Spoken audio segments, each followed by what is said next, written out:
Сағыз. Қазіргі таңда сағыздың түрлері өте көп. Дәміне қарай ащысын, тәттісін, жеміс-жидек қосылған түрін кездестіруге болады. Сағыз шайнауды күнделікті әдетке айналдырған жандар оның қандай зиян келтіретінін біле бермейді. Сағыз шайнаудың зияны туралы айтатын болсақ, біріншіден, сағыз құрамында кездесетін қант пен глюкоза ауыз қуысындағы бактериялардың көбеюіне әсер етеді. Екіншіден, сағыз құрамындағы химиялық қоспалар мен сағыз шайнау кезінде бөлінетін сілекей тістің эмалін бұзады. Сағыздың жабысқақтық қасиеті тіске орнатқан коронкаларды, тіс пломбасын қозғап жібереді. Үшіншіден, сағызды аш қарынға шайнау зиян.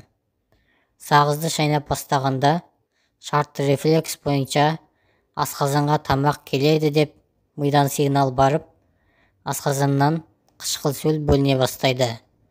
Асқазанда ешқандай тамақ болмағасын, қышқыл сөл асқазанның сілемейлі қабатын зақымдап, гастритке, жара дамуына алып келеді.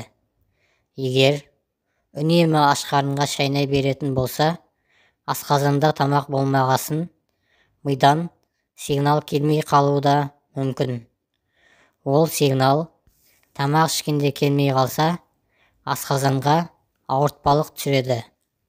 Төртіншіден, сағыз шайнап бастағанда алғашқы минуттарда ауыз қуысындағы миллиондаған бактерияларды өзіне жабыстырып алады. Егер ұзақ уақыт үздіксіз шайнайтын болса, сол бактериялар жұтқан кезде ішке кетеді. Бесіншіден, сағыз құрамындағы аспартам мен глутамат денсаулыққа зиянын келтіреді. Әсіресе сағызға тәтті дәм беретін аспартамның құрамындағы метанолдың канцерогендік қасиеті бар. Алтыншыдан, сағызды ұзақ уақыт шайнау барысында жақсүйек бұлшықеттеріне, байламдарына күш түсіп шаршатады.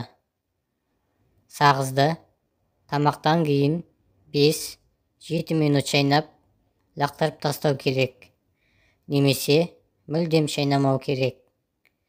Осы видео ұнаса, каналға тіркеліп, лайк басып, пікір қалдырып кетіңіздер.